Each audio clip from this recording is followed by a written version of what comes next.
حضرت امام مالک کہتے ہیں میں غریب کا بیٹا تھا. اکثر دین پڑھنے والے غریبوں کے بیٹے ہوتے ہیں. امیروں کے بچے ایف ایس سی پڑھتے ہیں, بی ایس سی پڑھتے ہیں, ٹیکنالوجی پڑھتے ہیں. غریبوں کے بچے دین پڑھتے ہیں اور پھر امیروں کو ممبریاں ملتی ہیں. غریبوں کے بچوں کو اللہ ممبر عطا فرماتا ہے, مصلی رسول اللہ دیتا ہے. حضرت سیدنا امام ابو مالک فرماتے ہیں میں غریب کا بیٹا تھا اور میری 6-7 بہنیں, میں اکیلا بھائی تھا. آپ فرماتے ہیں میرے ابا جی فوت ہو گئے. میری امی پکڑ کے مجھے ایک دھوبی کی دکان پہ لے گئی, کہنے لگی اسے کپڑے دھونے کا طریقہ بتا دے, سلیقہ سمجھا دے, یہ بھی ایک چھوٹی سی لانڈری کی دکان کھول لے گا, میری بیٹیوں کا پیٹ پالے گا. دھوبی کہنے لگا ٹھیک ہے, میں 2-3 درہم بھی دوں گا مہینے کے, اور جب کام سیکھ جائے گا تو تنخواہ بڑھ جائے گی. امام ابو مالک رحمت اللہ علیہ فرماتے ہیں میں بہنوں کے لیے روزی کمانے نکلا, میں بیوہ ماں کے سر پہ بوجھ اتارنے کے لیے نکلا, میں غربت کے عالم میں نکلا. رستے میں امام اعظم کا مدرسہ تھا. فرماتے میں وہاں چمکتے چہرے دیکھتا, لیکن اپنی غربت کو دیکھ کے میں آگے بڑھ جاتا, پریشان ہوتا کہ میں کیسے علم حاصل کروں گا. آپ فرماتے امام صاحب مجھے اکثر دیکھتے. ایک دن امام اعظم باہر نکلے, مجھے کھڑے ہوئے دیکھا تو قریب بلایا, سینے سے لگایا, ماتھا چوما. کیا نام ہے؟ میں نے کہا ابو مالک میرا نام ہے. کہا تمہیں پڑھنے کا شوق ہے؟ کہا بڑا شوق ہے. کہنے لگے چل آ جا پڑھا کر, آ جا مدرسے میں پڑھا کر. کہتے میں سارا دن وہاں پڑھتا, گھر سے کام کرنے آتا, سارا دن امام اعظم کے پاس پڑھتا رہتا. مہینہ آیا تو میری اماں کہنے لگی تنخواہ لاؤ. میں نے کہا امی جی تنخواہ تو وہ دے گا جو ڈیوٹی پہ جاتا ہو, میں تو پڑھنے جاتا ہوں. کہتے اماں گھر سے نکلی اور بڑے غصے کے ساتھ نکلی, کہنے لگی مولوی نے میرا بچہ خراب کر دیا, میرا بچہ خراب کر دیا, میں کام پہ بھیجتی تھی, اس نے کس چکر میں ڈال دیا, مسئلوں سے بھی کبھی پیٹ بھرا ہے, کام بھی تو کرنے چاہیے نا. کہتے امام اعظم کے سامنے کھڑی ہوئی. امام صاحب بڑے امیر کبیر آدمی, اربوں خربوں پتی تھی, اور پھر اتنے بڑے عالم فقیر, سارا بغداد, سارا کوفہ, سارا مصر سلوٹ کرتا ہے. بی بی آئی اور تیز جملے, عورتوں کا طریقہ ہوتا ہے. کہنے لگی مولوی تیری سفید داڑھی, تیرا اتنا نام, تجھے خیال ہی نہیں آیا میں بیوہ عورت ہوں, تو نے میرا بچہ خراب کر ڈالا, میری یتیم بچیاں روٹی کہاں سے کھائیں گی, مسئلوں سے بھی کبھی پیٹ بھرا ہے. کہتی اتنے سخت جملے کہے, پر قربان جاؤ امام اعظم سنتے رہے اور مسکراتے رہے. کہنے لگے میری غلطی ہے, میری غلطی ہے, میری غلطی ہے, بی بی بھول گیا تھا, غلطی ہو گئی. بی بی کہتے تیری امام صاحب سنتے رہے. جب غصہ اتر گیا تو کہنے لگے اماں تیرا غصہ اتر گیا ہے؟ اتر گیا ہے. کہنے لگے تیرا بیٹا بڑا نیک ہے, تیرا بیٹا بڑا لائق ہے, تو اسے پڑھنے دے. کہنے لگے چپ کر بے مولوی, یہ پڑھے گا تو میں روٹی کہاں سے کھاؤں گی. امام صاحب کہنے لگے مجھے بتائے گی تیرے گھر کا خرچہ کتنا ہے. اس نے ایک لفظ تو ہے 3 دینار کا, ایک روایت ایسی بھی لکھی ہے بزرگوں نے, کہنے لگی 40 درہم ہے. اور اماں کہتی میں نے جان بوجھ کے زیادہ بتائے, حالانکہ میں کناز کا خرچہ کرتی تھی, لیکن جب کھلا ڈلا کرے تو وہ والا خرچہ بتایا. میں نے کہا 40 درہم خرچہ ہے, تو دے گا؟ تو کہتے امام اعظم کہنے لگے اماں تجھے لینے نہیں آنا پڑے گا, پہلی سے پہلے تیرے گھر میں پہنچ جایا کریں گے, یکم سے پہلے آئیں گے. او بھائیو کہاں استاد ملتے ہیں, کہاں استاد ملتے ہیں, کہاں وہ لوگ ملتے ہیں جو دعائیں مانگتے, التجائے کرتے, پیار کرتے. گزر گیا وہ دور, اب تو سوٹ لینے کا دور ہے, مٹھائیاں لینے کا دور ہے, ہاتھ ڈلوانے کا دور آیا ہے. اب کون پوچھتا ہے, اب تو پوچھتے ہیں تو میرے لیے کیا لایا ہے. حضرت سیدنا امام اعظم ابو حنیفہ رحمت اللہ علیہ 1 دن نہیں, 2 دن نہیں, 4 دن نہیں, 5 مہینے نہیں, 20 سال تک, کہنا آسان, بولنا آسان, سننا آسان, 20 سال تک امام ابو مالک کے گھر میں خرچہ دیتے رہے, وہ پڑھتے رہے. اماں کہنے لگی تو میرے بیٹے کو لگا تو لیا ہے, تو پڑھ کے بنے گا کیا. حضرت امام اعظم فرمانے لگے بادشاہوں کے تخت پر بیٹھ کر بادشاہوں کے ساتھ کھانے کھایا کرے گا, ان کے ساتھ بیٹھ کے حلوہ کھائے گا, وقت آئے گا تو دیکھے گی. کہتے ہیں میرے امام انتقال کر گئے, وقت بیت گیا. ہارون رشید نے مجھے بلایا بغداد میں اور کہا میں آپ کو چیف جسٹس بنانے لگا ہوں. کہتے ہیں میں خوشی سے سجدے کرنے لگا, میں چیف جسٹس بنا. میں نے اپنی اماں کو خط لکھا کہ اماں بغداد آ جا, تیرے بیٹے کو اللہ نے بڑی شان عطا کر دی ہے. فرماتے ہیں ہارون رشید کی بیوی بڑی اولیاء کی, علماء کی بڑی فرما بردار تھی, محبت کرنے والی تھی. اس نے حلوہ بنا کے بھیجا, کھانا بنا کے بھیجا. ہارون رشید تخت پہ بیٹھ کے کھانے لگا تو کہنے لگا امام صاحب آپ بھی یہیں آ جائیں میرے ساتھ. کہتے ایک کونے میں وہ بیٹھ گیا, ایک میں بیٹھ گیا, بیچ میں کھانا رکھ لیا. اتنی دیر میں میری اماں بھی پہنچ گئی. 2 لقمے کھائے تھے کہ اماں آ گئی. جب اماں نے مجھے تخت پہ بیٹھے دیکھا, ایک یتیم, ایک لاوارث, ایک بن باپ کا بچہ, وہ کل تک جو بہنوں کے لیے 4 دینار نہیں لا سکتا تھا, تخت پہ بیٹھ کے جب روٹی کھاتے دیکھا تو اماں تڑپ گئی, روئی, چیخیں ماری. میں نے کہا اماں کیا ہوا؟ کہنے لگی بیٹا مجھے تیرا استاد یاد آ گیا ہے، اس نے کئی سال پہلے کہا تھا اسے دین کا علم پڑھنے دے، اسے فقیہ بننے دے، یہ بہت آگے جائے گا۔ دیکھ آج اللہ نے تجھے کتنی شان عطا کی ہے۔ کہا بیٹا یہ کمال تیرا نہیں، یہ امام اعظم ابو حنیفہ کا کمال ہے، یہ ان کا کمال ہے جنہوں نے تمہیں یہاں تک پہنچایا۔ میرے بھائی اپنی پوری زندگی حضرت امام اعظم ابو حنیفہ نے۔ آج تو اساتذہ کرام، اساتذہ مجھ سے ایک ٹیچر کہنے لگے حضرت جی دل نہیں لگتا، بے سکونی سی ہے، کچھ بتلائیں۔ تو میں نے کہا کلاس میں کوئی یتیم بچہ ڈھونڈ لیں، کوئی لاوارث بچہ ڈھونڈیں، اس کی وردی اپنے ذمہ لے لیں، کتابیں اپنے ذمہ لے لیں، اس کا خرچہ اپنے ذمہ لے لیں، روز جیب میں ٹافیاں ڈال کے جایا کرے کہ غریب کو دینی ہے۔ فرمایا 2 مہینے یہ والا وظیفہ بھی پڑھ کے دیکھیں، اللہ آپ کو سکون عطا کرے گا۔ یہ بھی کہنے لگے بڑی ٹھنڈک ہوئی ہے، بڑا سکون ملا ہے، بڑی تابعداری۔ میں نے کہا آپ لفظوں سے سکون چاہتے ہیں، وہ لوگ خدمت کر کے سکون لیتے۔ کوفے کا ایک امیر آدمی تھا، پھر غریب ہو گیا۔ غریب، غربت بڑی پریشانی ہے، بڑی پریشانی، بڑی آزمائش۔ غریب بیوقوف اس لیے ہوتا ہے کہ اس کی جیب میں پیسے نہیں ہوتے، غریب مجبور اس لیے ہوتا ہے کہ اس کے پاس ہوتا کچھ نہیں نا، تو ساری آزمائشیں کٹھی آ جاتی۔ غریب آدمی تھا، محنت مزدوری کرتا لیکن پوری نہ ہوتی۔ وہ کہتا ایک دن گلی میں ککڑی بیچنے والا آیا، تو میری ایک بیٹی تھی چھوٹی سی، باقی بچے بڑے تھے، چھوٹی ضد کرنے لگی، کہنے لگی ککڑی کھانی ہے، ککڑی۔ کہتا میں پریشان ہو گیا، دل ٹوٹ گیا، بیٹی نے سوال کیا ہے۔ فرماتے میں نے سوچا کس کے پاس جاؤں، کسی اور کے پاس مجھے سمجھ نہ آیا، میں سیدھا امام اعظم کے پاس چلا گیا۔ یہ شخص ہے جو مجھے دے گا بھی اور میرا پردہ بھی رکھے گا، مجھے دے گا بھی اور میرا، بولیے، میرا یہ پردہ بھی رکھے گا، یہ رسوا نہیں کرے گا، یہ فوٹو نہیں کھچائے گا، یہ فوٹو کھچا کے پہلے دن فیس بک پہ نہیں لگائے گا کہ میں غریبوں میں تھیلے بانٹ رہا ہوں، یہ اسی وقت اخبار والوں کو نہیں بلائے گا ایک تھیلا اور 6 اخباروں میں تصویریں، یہ اس طرح نہیں خیرات دے گا۔ حضرت امام اعظم کے پاس گیا تو فرماتے رش بہت زیادہ تھا، میں امام صاحب سے بات ہی نہ کر سکا، واپس آ گیا۔ امام صاحب نے بندہ بھیجا، فرمایا پتہ کر یہ بندہ کسی ضرورت کے لیے آیا تھا، رش کی وجہ سے بات نہیں کر پایا۔ کہتے واپس میرے پیچھے بندہ بھیجا، وہ میرے گھر تک آیا، گھر آ کے اس کو حالات کا پتہ چل گیا، واپس گیا۔ کہتے ہیں 3 تھیلیاں اشرفیوں کی بھر کے امام اعظم لائے اور خود آئے اور رات کے اندھیرے میں آئے اور مجھے تھیلیاں دے کے نا تو میرے آگے ہاتھ باندھ دیے۔ میں نے کہا حضور ہاتھ کیوں باندھتے ہیں؟ آپ فرمانے لگے یار دکھ اس بات کا ہے کہ تو میرا پڑوسی تھا اور تیری غربت کا مجھے پتہ ہی نہیں چلا، تو میرے علاقے کا تھا اور میں نے سوچا ہی نہیں، میرا اپنا تھا مجھے خیال ہی نہیں آیا۔ فرمایا معاف کر دے، میری شکایت نہ کرنا کہ یہ میری طرف توجہ نہیں کرتا تھا۔ علم بھی تھا، عمل کا نور بھی تھا، تقوی کا حسن بھی تھا، غریب کی مدد کا جذبہ بھی تھا۔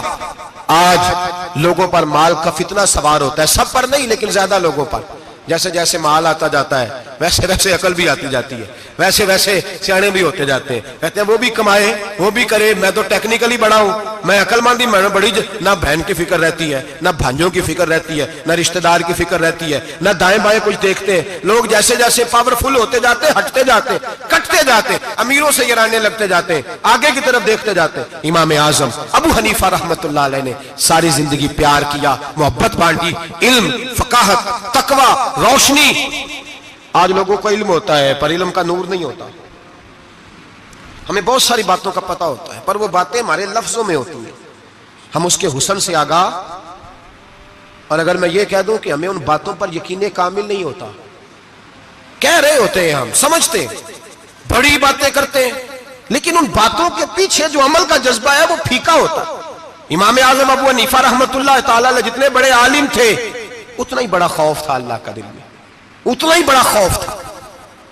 ایک آدمی کہتا ہے میں نے امام صاحب سے مسئلہ پوچھنا تھا، میں نے عشاء کی نماز امام صاحب کے پیچھے پڑھی، کتنی لوگ باتیں سنتے ہیں، اس کا اثر کتنا لیتے ہیں، لیکن امام صاحب رحمۃ اللہ علیہ کا طریقہ کیا تھا؟ کہتے میں نے امام صاحب کے ساتھ نماز پڑھی مسجد میں، تو قاری صاحب نے قرآن پڑھا، اذا زلزلت الارض زلزالہا واخرجت الارض اثقالہا، فرماتے ہیں آخری 2 آیتیں پڑھی، فمن یعمل مثقال ذرۃ خیرا یرہ ومن یعمل مثقال ذرۃ شرا یرہ۔ اللہ فرماتے ہیں میں قیامت کے دن تیرے ذرے ذرے کا حساب کروں گا، ذرہ برابر نیکی ہوئی تو تیرے سامنے آئی، ذرہ برابر گناہ ہوا تو تیرے کس کے برابر؟ جی وہ کتنا ہوتا ہے؟ ریت کا 1 ذرہ، اس کے برابر بھی گناہ ہوا تو تیرے سامنے، یہ اللہ کہہ دیا ہے، تو ایسا انشاءاللہ ہو کے رہے گا۔ اللہ ایک دفعہ دکھائے گا، دعا فرمائے اللہ ہمیں معافی عطا فرمائے، اللہ ہم سے درگزر فرمائے، اللہ ہمیں بخشے ہوئوں میں شامل فرمائے۔ یہ آیت امام صاحب نے سنی تو کہتے ہیں میں نمازی سارے چلے گئے تو امام صاحب بیٹھے اور یوں نہ اپنی داڑھی پکڑ لی, چراغ ٹمٹما رہا, کہتے ہیں داڑھی پکڑ لی اور امام صاحب بیٹھے. میں نے کہا کہ کسی محویت کے عالم میں ہے, سوچ میں, چلے میں تھوڑی دیر میں آتا ہوں. کہتے ہیں میں 2 گھنٹے کے بعد آیا تو امام صاحب ایسے بیٹھے ہیں داڑھی پکڑی ہوئی. میں نے کہا ٹھہر کے آتا ہوں. میں پھر 1-1.5 گھنٹے کے بعد گیا تو ویسے ہی بیٹھے. کہتے ہیں تہجد کا وقت ہو گیا, میں مسجد میں گیا تو چراغ ٹمٹمانے لگا, ختم ہونے کے قریب آ گیا. امام صاحب بیٹھے, اب میں نے دیکھا کہ آنکھیں آنسوؤں سے بھری ہوئی ہیں اور اپنی داڑھی پکڑ کے کھینچ رہے ہیں اور کہتے ہیں یا اللہ تو اگر ذرے ذرے کا حساب لے گا تو ابو حنیفہ تو الجھ جائے گا. اے اللہ تو ذرے ذرے کے بارے میں پوچھے گا تو میں تو نہیں جواب دے سکتا. خدا بندہ اس طرح کر, میرے ان سفید بالوں پہ رحم کھا. اے اللہ میرے بڑھاپے پہ مہربانی فرما, مجھ سے نہ ذرے ذرے کا پوچھنا, میں بڑا کمزور ہوں, میں نہیں جواب دے سکتا. مولا مجھ سے درگزر والا معاملہ کر. کہتے تڑپ رہے امام صاحب. فجر کی اذان ہوئی تو امام صاحب نے دائیں بائیں دیکھا, میں پیچھے کھڑا تھا. میں نے کہا حضور ساری رات ہی گزر گئی, آپ ایک آیت سن کے پریشان رہے اور میں روزانہ 20 تقریریں سنتا ہوں, درجنوں حدیثیں سنتا ہوں, مجھے تو اثر نہیں ہوتا. آپ فرمانے لگے مجھے تیرے معاملے کا نہیں پتا, لیکن مجھے اگر تو نے دیکھ لیا ہے تو کسی کے ساتھ ذکر نہ کرنا مجھے. اور فرمانے لگے پھر تو نیک آدمی ہوگا, تجھے نہیں خیال آتا, تو میں تو جانتا ہوں من آنم کے من دانم, پتہ سارا ہے سردار دو کی تیانا, میں تو جانتا ہوں نا, مجھے خبر ہے, لہٰذا میں نہیں حساب دے سکتا, تیرا نہیں مجھے پتا. جتنا میرے بھائی علم زیادہ اتنا خوف بھی. حضرت عبداللہ ابن مسعود فرماتے ہیں زیادہ باتیں کرنے والا عالم نہیں ہوتا, اللہ سے زیادہ ڈر جانے والا عالم ہوتا ہے. جو آدمی لمبی چوڑی گفتگو کرے وہ فقیہ نہیں, وہ اللہ سے ڈرنے والا نہیں, بلکہ جس کو وہ بات کرے تو تھوڑی کرے, ڈر کے کرے, خوف کے ساتھ کرے. اللہ کی خشیت جس کے دل میں ہو وہ بڑا عالم ہوتا ہے. حضرت امام اعظم ابو حنیفہ رحمت اللہ علیہ مالدار تھے اور اپنے مال میں سے حصے نکالتے تھے. امام صاحب فرمایا کرتے تھے میں نے چند ہزار درہم رکھ دیے. حضور کس لیے؟ فرمایا لوگوں کو قرضہ دینے کے لیے. نبی پاک صلی اللہ علیہ وسلم نے فرمایا قرضہ لینے والے کو منع کیا ہے, فرمایا قرضہ ایک قید ہے, بغیر مجبوری کے نہ لینا. اب لینے والے بھی احتیاط نہیں کرتے, فٹافٹ قرضے کے پیچھے بھاگتے. بڑی مجبوری ہو تو قرضہ لیں, فرمایا مقروض قیدی ہوتا ہے, قرضہ لینے سے بچو. اور دینے والے کو کیا کہا؟ فرمایا اگر سامنے والا تنگ دست ہو نا, تنگ دست, تو اسے مہلت دو. جتنی تم مہلت دو گے اللہ اتنے پیسے روز صدقہ کرنے کا ثواب عطا فرمائے گا. اگر تنگ. ایک صاحب مجھے کہنے لگے, میں نے رمضان شریف میں نا قرضے کے والے سے یا کچھ عرصہ پہلے کسی موقع پر قرض کے والے سے کو بات کی. ایک صاحب مجھے کہنے لگے حضرت صاحب جیتے کسی کو لینا ہوئے نا 20,000 تو انہوں ترا کے لئی دے, تو جے 20 کروڑ لینا ہوئے تو پھر نہیں ترایا جاتا. میں نے کہا کیوں؟ کہنے لگے 20,000 والا بندہ ماڑا ہوتا ہے نا, جہاں 20 کروڑ کھا گیا وڈی مگرمچھ ہوتا ہے, انہوں ترایا جا سکتا, وہ دے کے بندے ترلے ہی کر دے لیندے چل بھائی کیویں دے سکنا ہے. وہ جو 20,000 والا نا ماڑا بندہ انہوں کہنے تو دینے نے کہ تیرا بندوبست کریے, کہنے چل صاحب جمعرات لے آؤ کسی طریقے, جمعرات ماڑا ہے نا. نبی پاک نے کیا فرمایا؟ حضور نے فرمایا تجھے پتہ چل جائے کہ تنگ دست ہے تو مہلت دے, جتنے دن تو اس سے پیسے نہیں لے گا اتنے پیسے روز صدقہ کرنے کا ثواب دیا جائے. اب لوگ جو تگڑی موٹے مگرمچھ ہیں ان کو مہلت دیتے ہیں, وہ کہتے ہیں جا جتھو لب دے لے, پھر کہتے ہیں نہیں آپ بتائیں آپ کیسے دے سکتے. اور ماڑا بندہ انہیں 2,000 دینا ہے دکان کا, اس کو دکاندار کہتا ہے کل سائیکل لے کے تب گزرنا میرے آگے سے اگر پیسے دینے ہیں تو میں نے سائیکل رکھ لینا. ڈرنا چاہیے اللہ پاک, ہمیں پتا ہوتا ہے سامنے والا غریب ہے, تنگ دست ہے, مجبور ہے, اسے مہلت دینی. امام صاحب کہتے ہیں میں نے کچھ پیسے رکھے ہوئے تھے, پس منظر یہ تھا کہ غریب لوگ آتے ہیں تو میں ان کی مدد کروں گا. امام اعظم ابو حنیفہ نے ایک بندے سے پیسے لینے تھے اور حال یہ تھا کہ آپ دھوپ میں کھڑے تھے, ساتھ اس بندے کا مکان تھا.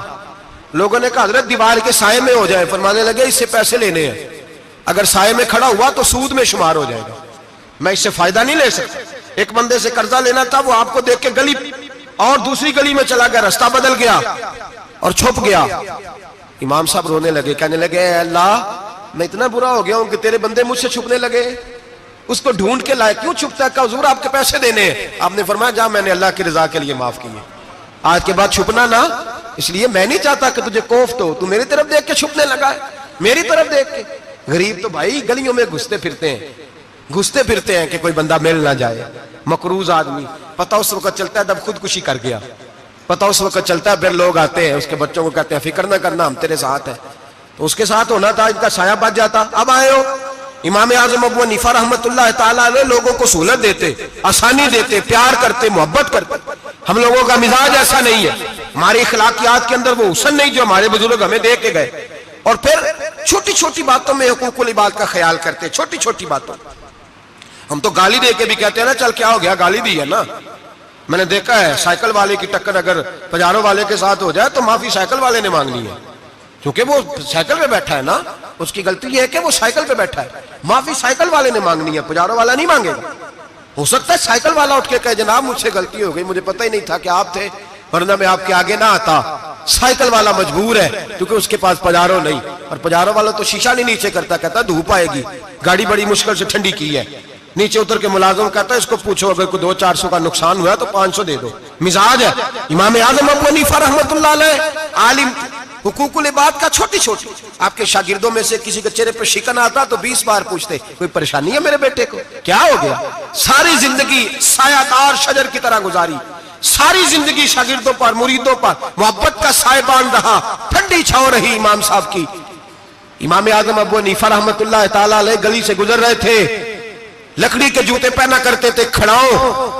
ایک نوجوان بچے کے پیر پہ پیر آ گیا تو کہنے لگا امام اللہ سے ڈر جا. یہ لفظ گئے تو امام صاحب کی چیخ ہی نکل گئی. کئی گھنٹے بے ہوش رہے. لوگوں نے کہا حضور کیا ہوا؟ فرمانے لگے تم نے سنا نہیں, چھوٹے چھوٹے جوان بھی کہتے ہیں کہ ابو حنیفہ اللہ سے نہیں ڈرتا, اللہ کی مخلوق کہتی ہے نہیں ڈرتا. اگر یہ کہہ رہے ہیں تو میرا کیا بنے گا. کئی دن روتے گزر گئے. لوگ اس بچے کو لائے, آگے کہنے لگا حضور آپ تو پریشان ہو گئے, میں نے تو محاورتاً کہا تھا, محاورتاً کہا تھا کہ آپ اللہ سے نہیں ڈرتے. فرمانے لگے بیٹے مجھے محاوروں کا نہیں پتا, جب رب کے خوف کا نام آتا ہے تو جملے سیدھے میرے دل سے جا کے ٹکراتے, سیدھے دل سے جا کے ٹکراتے. گلی سے گزر رہے, لکڑی کے جوتے پہنے, کھڑا ہوں, بارش ہے, کیچڑ ہے. ایک دیوار کے قریب سے گزرے تو تھوڑا سا کیچڑ اڑ کے نا تو دیوار پہ پڑ گیا. یہاں ٹرالی والا ساری دیوار توڑ جاتا ہے اور کہتا ہے چلو میں نے کون سا جان بوجھ کے کیا ہے. یہاں لوگوں کا گھر توڑ جاتے ہیں, کہتے ہیں چلو بتاؤ کتنا خرچہ آیا تھا. فوری طور پہ لوگ ماننے کو تیار ہی نہیں. امام صاحب کے پیروں سے, یہ باریکی سمجھے, یہ حقوق العباد کا مسئلہ ہے. جو جاننے والے ہوتے تھے ان کا یہ طرز زندگی تھا. کیچڑ اڑا پیروں سے اور ایک آدمی کی دیوار پہ پڑ گیا. امام صاحب کھڑے ہیں, سوچ رہے کروں تو کیا کروں. شاگرد ساتھ ہیں, حضرت جی کیا پریشانی ہے؟ آپ فرمانے لگے میں نے اس کی دیوار گندی کر دی ہے, صاف نہ کروں تو بھی ظلم ہے, اور اگر صاف کروں تو دیوار کچی ہے. جب صاف کروں گا تو کچھ مٹی اتر جائے گی, تو کسی کے گھر کی مٹی اتارنا یہ بھی ظلم ہے. اب میں دو پریشانیوں میں الجھ گیا ہوں, کدھر جاؤں؟ کہا حضرت جی پھر. فرمایا اس کے دروازے پہ دستک دو. دروازے پہ دستک دی تو جو بندہ باہر آیا وہ مجوسی تھا, آگ کی پوجا کرنے والا تھا. امام صاحب کہنے لگے مجھے جانتے ہو؟ کہنے لگے حضور سارا کوفہ جانتا ہے, سارا بغداد جانتا ہے, ساری دنیا جانتی ہے آپ مسلمانوں کے امام ہیں, لوگ جانتے. آپ نے فرمایا یار مجھ سے غلطی ہو گئی ہے. وہ کیا؟ آپ فرمانے لگے میں اپنے انداز میں گزر رہا تھا, بوڑھا آدمی ہوں, خیال نہیں آیا, تھوڑا کیچڑ اڑ کے تیری دیوار پہ لگ گیا ہے. میرے بھائی یہ کوئی فرشتے تھوڑی تھے, یہی زمین پہ بسنے والے لوگ تھے, احتیاط والے لوگ تھے. ہم لوگوں نے پتہ نہیں اپنا مزاج اتنا سخت کیوں بنا لیا ہے. کتنے لوگوں کو لتاڑ کے, کتنی پگڑیاں اچھال کے, کتنے حقوق العباد ضائع کر کے بھی ہم اسی طرح کے مطمئن ہیں. کہاں سے تسلی لاتے ہیں ہم, کہاں سے اپنے آپ کو ٹھنڈک دیتے ہیں, کیسے اپنے آپ کو ہم سکون دے لیتے ہیں کسی کو تکلیف دے کے. کس طرح سکون کی نیند آتی ہے جب کوئی پریشان ہوتا, کیوں ہمارا دل پتھر ہو گیا. اعلیٰ حضرت فرمایا کرتے تھے جا کسی سے جا کے علاج کرا, تیرے سینے میں جو دل دھڑک رہا ہے وہ سخت ہو گیا, جا کسی سے جا کے اس کی دوائی کھا, تجھے خیال ہی نہیں آتا تڑپتے لوگوں کو دیکھ کر, جا کے علاج کرا, اگر ایسے ہی مر گیا تو حالات تیرے حق میں اچھے نہیں ہوں گے.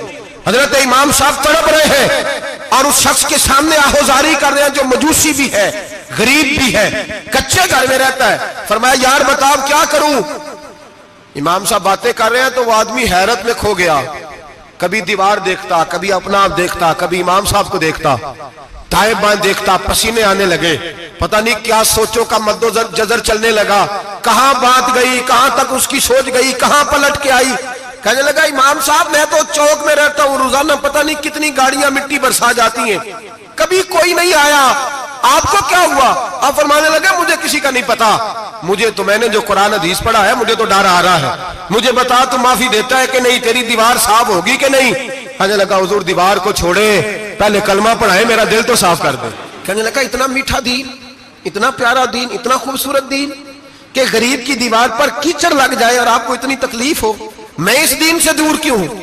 یہاں روز یورپ کہتا ہے کہ مسلمان جھوٹی شادیاں کرتے ہیں, دنگا فساد کرتے ہیں, نیشنلٹی لینے کے لیے جھوٹ بولتے ہیں, جانے کس کس قسم کے لوگ پاپڑ بیلتے ہیں، کس کس طرح اپنا ایمان بیچتے ہیں، کیا انداز ہم اختیار کرتے ہیں۔ ہمارے کردار نے لوگوں کو مذہب اور دین کا باغی بنا دیا۔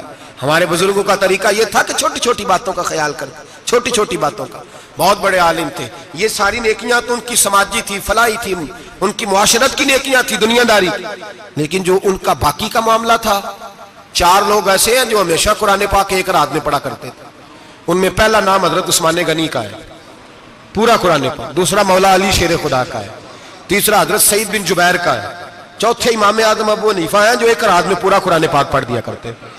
جس جگہ امام اعظم کی قبر بنی ہوئی ہے نا، اعظمیہ ایک محلہ ہے بغداد کا، اس کا نام ہی اعظمیہ، امام صاحب کے نام، جہاں قبر بنی ہوئی ہے، وہاں بیٹھ کے امام اعظم ابو حنیفہ نے 60 مرتبہ قرآن پاک ختم کیا، خود پڑھا، خود فرمایا یہاں میں نے دفن ہونا ہے۔ اس جگہ 60 قرآن پاک پڑھے۔ رمضان کا مہینہ آتا تھا تو امام صاحب ایک قرآن پاک دن میں پڑھتے تھے، ایک رات کو پڑھا کرتے تھے، ایک قرآن پاک سنایا کرتے تھے۔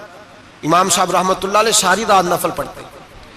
لوگ کہتے ہیں کہ امام صاحب کی رات نماز کے لیے کھڑے ہوتے تو ایک رکعت میں 15 سپارے پڑھتے، تو لوگ کہتے تھے یہ ابو حنیفہ نہیں، یہ تو کوئی کسی نے پلر کھڑا کر دیا، یہ تو کوئی ستون ہے، رکوع ہی نہیں کرتا، پورے 15 سپارے۔ یہاں تو ابھی تراویح آئیں گی، لوگ پہلے سے کہنے لگ گئے بڑی گرمیوں کے روزے ہیں، بڑی گرمیوں کے روزے ہیں۔ اور آ تو لینے دے بھائی، پہنچ تو لینے دے رمضان شریف کو، اللہ بڑا مہربان ہے، ہر چیز کو بدلنے پہ قادر ہے۔ پہلے سے لوگ تیاری کر رہے ہیں، مسجدیں ڈھونڈیں گے جائے اسی اچھا ہو، قرآن جلدی پڑھا جائے، ڈھونڈ کے۔ امام صاحب رحمت اللہ تعالیٰ علیہ، اور میں اکثر کہا کرتا ہوں، میں کہتا ہوں تو تراویح میں کھڑا نہیں ہوتا، پاسپورٹ کے دفتر کھڑا ہو جاتا ہے 2 گھنٹے، شناختی کارڈ کے دفتر تو 3 گھنٹے کھڑا ہو لیتا ہے۔ یہ تیرا ظلم ہے اپنی ذات کے ساتھ کہ تجھے قرآن کے لیے کھڑا نہیں ہوا جاتا، دنیا داری کے لیے کھڑا۔ وہ پروجیکٹر کرانے جائے تو چاہے تجھے 4 گھنٹے لائن میں کھڑا ہونا پڑے، وہاں تو کھڑا ہو لیتا ہے۔ اللہ سے ڈر، اپنی تھوڑی سی دنیا داری کے لیے سارا کچھ کر لیتا ہے۔ حضرت امام صاحب رحمت اللہ تعالیٰ علیہ تقویٰ اور طہارت کے پہاڑ 55 حج کیے امام اعظم نے۔ کتنے؟ 55 حج فرمائے۔ حج ایک مشقت والا کام ہے، جدوجہد والا کام ہے، جوان بھی تھک جاتے ہیں، کہتے ہیں بڑا مشکل ہے جی، اور یہ جتنا مرضی آسان ہو گیا قیامت تک اس نے مشکل ہی رہنا ہے، اس لیے کہ یہ ایک مجاہدہ ہے۔ 55 حج کیے۔ آخری حج پہ گئے تو کعبے کے مجاور کو کہنے لگے ذرا کھول نہیں دیتے کعبے کا دروازہ، میرا اندر جانے کو دل کرتا ہے۔ اس نے دروازہ کھولا، اندر گئے تو کہنے لگے خدایا، 2 جملے کہے، کہنے لگے اے اللہ، جتنا تو نے مال دیا تھا میں اتنا شکر نہیں ادا کر سکا، اور جتنا تو نے علم دیا تھا میں اتنا عمل نہیں کر سکا، اب بوڑھا ہو گیا ہوں، مہربانی کرنا مجھ سے درگزر والا معاملہ کر، اور اے اللہ اگر تو مجھے بتا دے کہ تو راضی یا ناراض ہے تو میں ذرا سکون سے مر جاؤں۔ کہتے ہیں کعبے کی دیواروں سے آواز آنے لگی، ابو حنیفہ تیرا رب تجھ سے بڑا راضی ہے۔ داتا گنج بخش علی اجمیری جیسا بابا 1000 سال پہلے لکھ کے گئے کشف الماجود میں، داتا صاحب نے لکھا ہے 1000 سال پہلے کشف الماجود میں۔ داتا صاحب فرماتے ہیں میں حضرت بلال کی قبر پہ حاضری دینے گیا، یعنی 1000 سال پہلے کے مسلمان بھی قبروں پہ مزاروں پہ جایا کرتے تھے۔ داتا صاحب لکھتے ہیں، کہتے ہیں ملک شام میں حضرت بلال حبشی کی قبر پہ حاضری دینے گیا، میں قبر پہ حاضری دے کے تو ساتھ لیٹ گیا، میری آنکھ لگ گئی، مجھے خواب میں نبی پاک کا دیدار نصیب ہوا، گویا حاضری حضرت بلال کی، اور برکت یہ کہ وہاں مجھے مصطفیٰ کا دیدار نصیب ہو رہا ہے۔ فرماتے ہیں نبی پاک میری خواب میں آئے، حضور نے ایک بوڑھے بابے کے گلے میں ہاتھ ڈالا ہوا ہے اور اپنے ساتھ ساتھ چلا رہے ہیں۔ میں نے عرض کی یا رسول اللہ یہ کون ہے؟ تو نبی پاک نے فرمایا یہ تیرا امام اعظم ابو حنیفہ ہے۔ فرماتے ہیں مجھے سمجھ آ گئی کہ امام اعظم بھٹک اس لیے نہیں سکتے کہ انہیں رسول پاک نے سہارا عطا فرمایا ہے، وہ بہک اس لیے نہیں سکتے کہ نبی پاک نے انہیں سہارا دیا۔ داتا گنج بخش علی اجمیری رحمت اللہ تعالی علیہ فرماتے ہیں کہ امام صاحب رحمت اللہ تعالی علیہ بہت بڑی شخصیت۔ امام اعظم کا پیغام کیا ہے؟ انہوں نے فقہ بنائی، دین پھیلایا، جتنی بھی میں نے باتیں سنائی سارا پیغام، ایک پیغام ہے امام صاحب۔ امام صاحب رحمت اللہ تعالی علیہ فرماتے ہیں کہ دین پر عمل کرنے والوں کو بھی کسی اچھی صحبت کی ضرورت ہوتی ہے، عمل کرنے والے کو۔ آپ فرماتے ہیں کئی دفعہ عمل کرنے والے کا عمل بھی ٹوٹ جاتا ہے، استقامت نہیں رہتی۔ فرماتے ہیں اچھی صحبتیں تلاش کرو، ان کے پاس بیٹھا کرو، ورنہ ہو سکتا ہے جو عمل تم کر رہے ہو اس میں کمی آ جائے۔ جتنا نیک لوگوں سے رابطہ زیادہ رہتا ہے انسان کا دین پر عمل زیادہ رہتا ہے، جتنا نیک لوگوں سے پیچھے ہٹتا ہے اتنا دین سے۔ آپ فرمایا کرتے تھے اگر 2 سال نہ ہوتے جو میں نے امام جعفر صادق کی صحبت میں گزارے تو ابو حنیفہ ہلاک ہو جاتا۔ اپنے آپ کو رب کریم کے بندوں کے ساتھ لگا کے رکھیں، جوڑ کے رکھیں، اگر ہمارا رب کریم کے بندوں سے رشتہ رہے گا تو قرآن و سنت سے رشتہ رہے گا۔ اللہ تعالی ہمیں ان بزرگوں کے نقوش سیرت پر عمل کی توفیق عطا کرے۔ آخر دعوانا ان الحمدللہ رب العالمین۔